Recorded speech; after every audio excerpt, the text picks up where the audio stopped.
Hello. So, in the last year and a half, I've built a remote creative business and I have the infrastructure.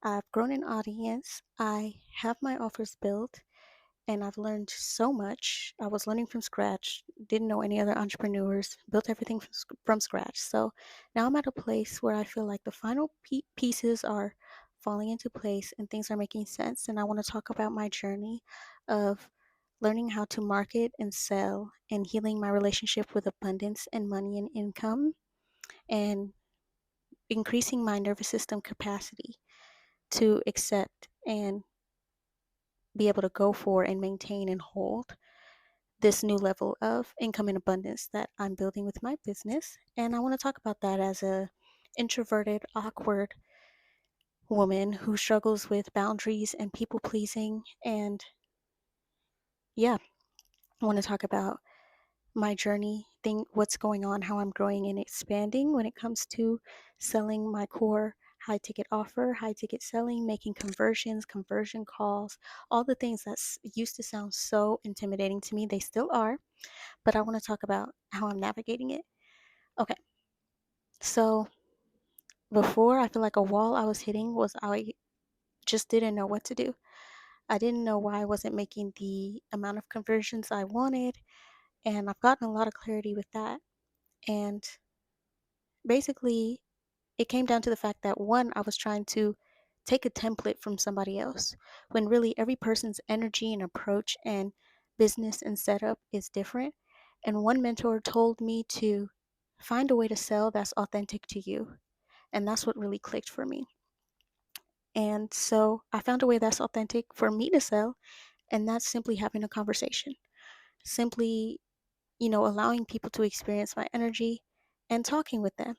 And whether that's through a workshop, a live workshop, a group setting, a live or one on one, that's what feels the most authentic to me. And it can be casual and conversational. And it used to feel like this big, intimidating thing, but now it's like I'm literally just having a conversation. And the conversation is just as much for me as it is for them, right? So, another thing I dealt with was feeling this guilt. Like it still happens, honestly. When I'm in my lives, my workshops, and my connection calls and I'm doing my nurturing, right? I'm drawing people in, giving them a taste of what the transformation I can help them cultivate for themselves. And then it gets to the point where I do my CTA, my call to action. I pitch my offer, right? And my throat closes up and I rush through it and I go on autopilot and I'm no longer conscious and I'm rushing through it and I'm just like, let me get this over with. Let me get through this as fast as possible. I don't even give things time to settle, right? Give them time to look at the price, or I won't do it at all. And I have finally gotten past that point. I had a breakthrough moment my last workshop where I just admitted to the group because that's transparency and vulnerability is part of my, you know, um, guidance as a mentor or whatever you want to call it.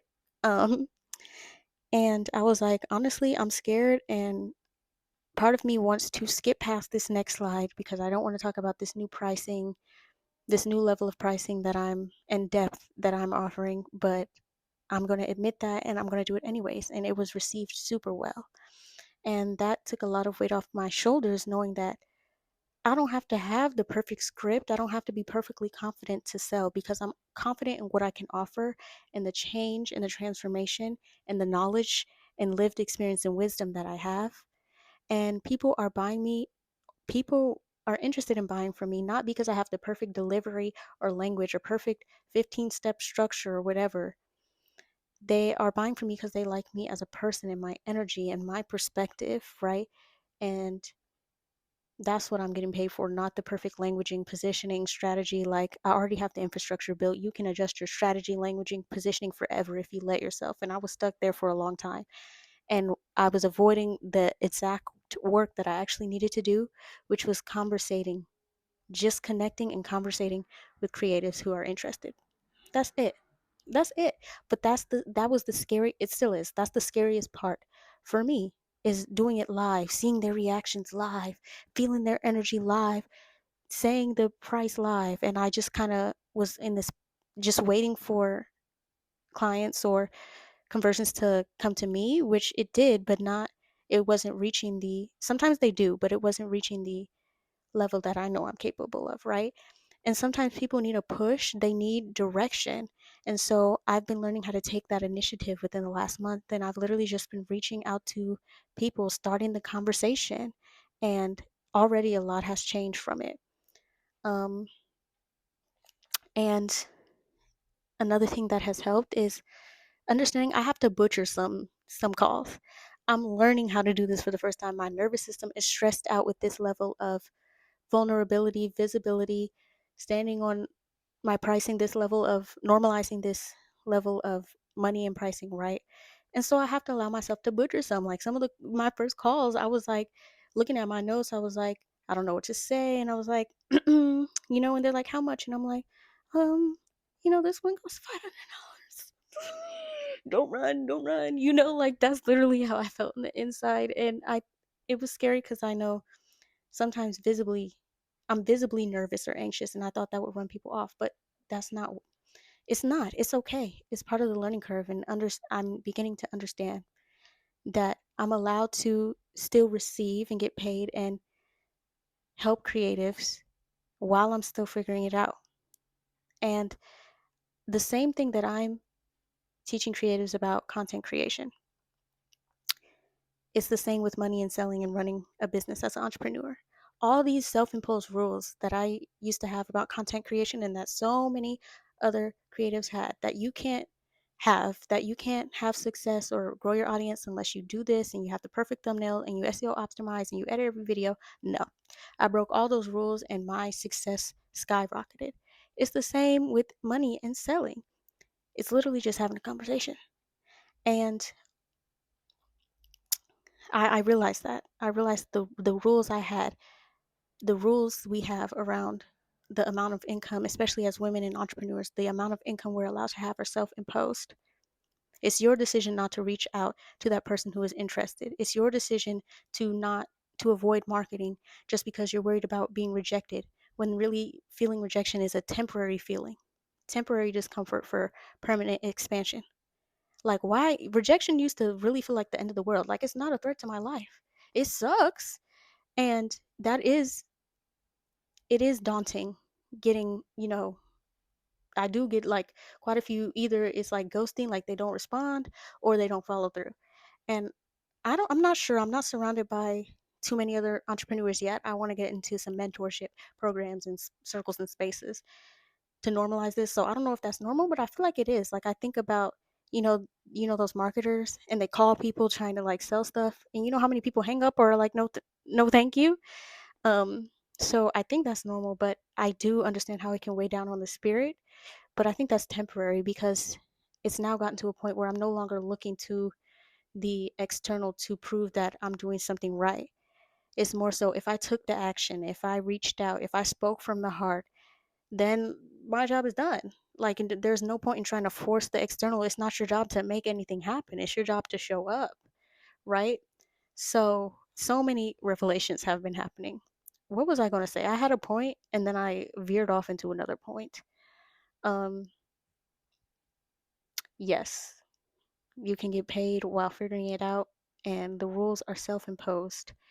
And it can be really hard.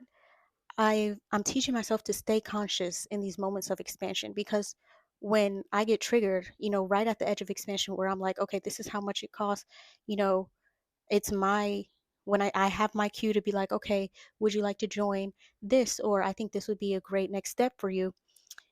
And I feel my throat close up, like I have a bodily like nervous system reaction, and I have to stay conscious through that, because what my body wants to do is go in survival mode, go on autopilot, and it's like do whatever you can to make this as least amount of uncomfortable as possible, which means pull back, don't be visible, don't say the price, get off the call, like, and so I have to be like intentional, like stay awake, stay conscious, don't pull back, don't emotionally pull back, stay here, hold this discomfort, it's going to be okay. And that has led to a lot of changes quickly. So I'm really excited about that. What else? I have some notes here, y'all, because I had too many points I wanted to talk about. Yeah, yeah, that's it. I stopped waiting on every single client and creative to come to me. Sometimes they need direction and clarity and to experience, you know, what your energy is like in real time. And sometimes they just need to be invited in. They're just waiting. So many people are just waiting on the queue, waiting on you to invite them in. It can't hurt. Sending a message, reaching out, speaking from the heart cannot hurt. And yeah, the amount of no's and like non follow throughs can make me feel like, am I doing something wrong? Am I doing something wrong? But as I said, you can't look to the external as an accurate, a completely accurate measurement of whether you're doing something right or wrong, because there's so much more to the story. And I think the question that I should really be asking myself is not, am I doing something wrong? It is, am I reaching the right people? Right?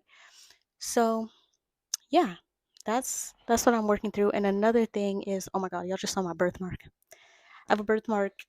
Um, so random. Another thing is, oh my god, I'm learning so much.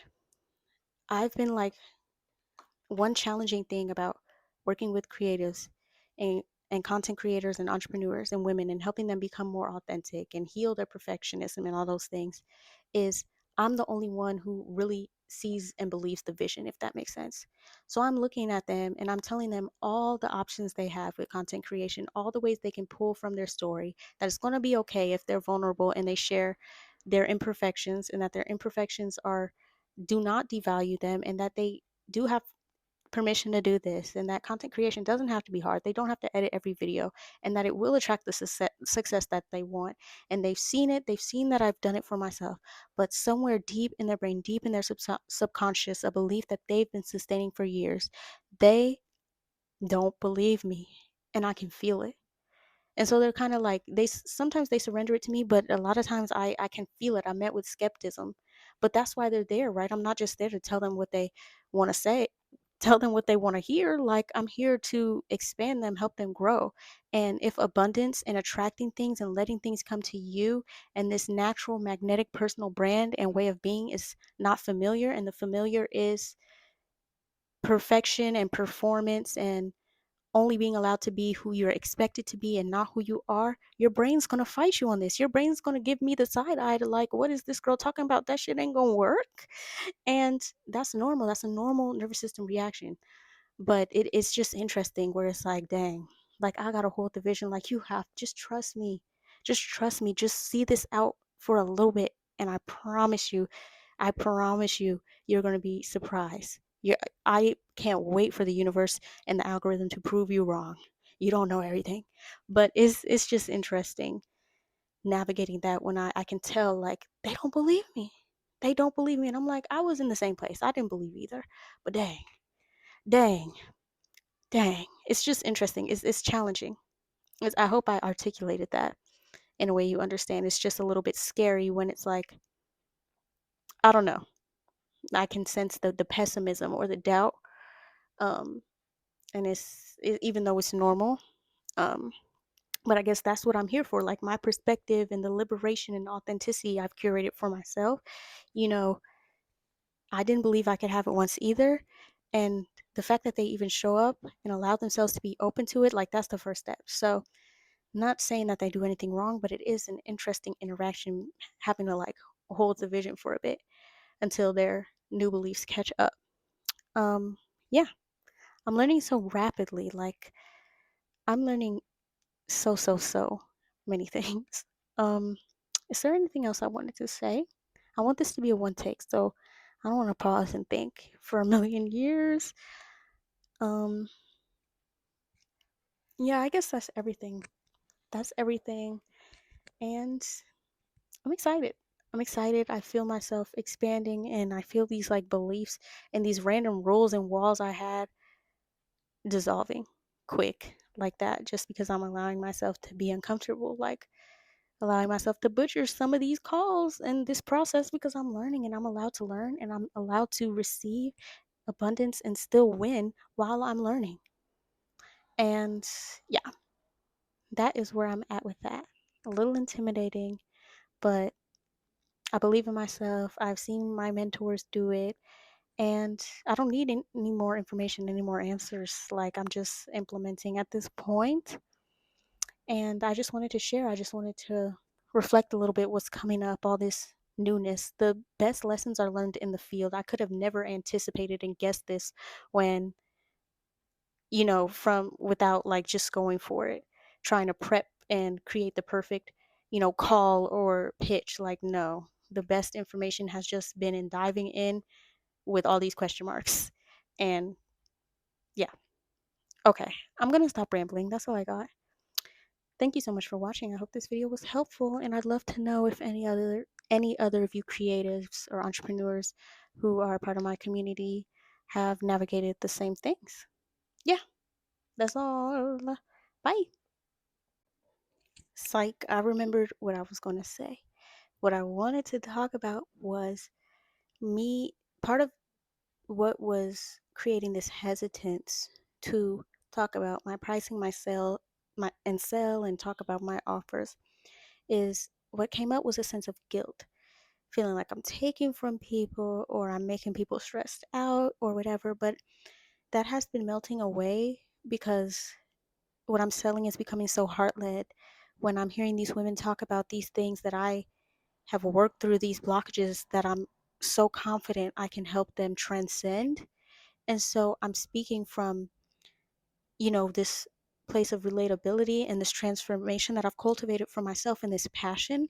So the guilt really just melts away because at the end of the day, money is paper, this like number on a screen for this permanent irreversible transformation that and this knowledge that I have a year and a half of experience on YouTube that I'm going to pour my heart into you for, 6 weeks, 30 days, whatever it is. And yeah, so that has really helped with the guilt because I'm really speaking from passion and kind of demystifying money and the numbers and being like, and focusing on the results, on the help, on the service that I'm so passionate about has really helped with that. So that has also been super transformative. And that's all I wanted to say. That's actually all I wanted to say. Okay, bye.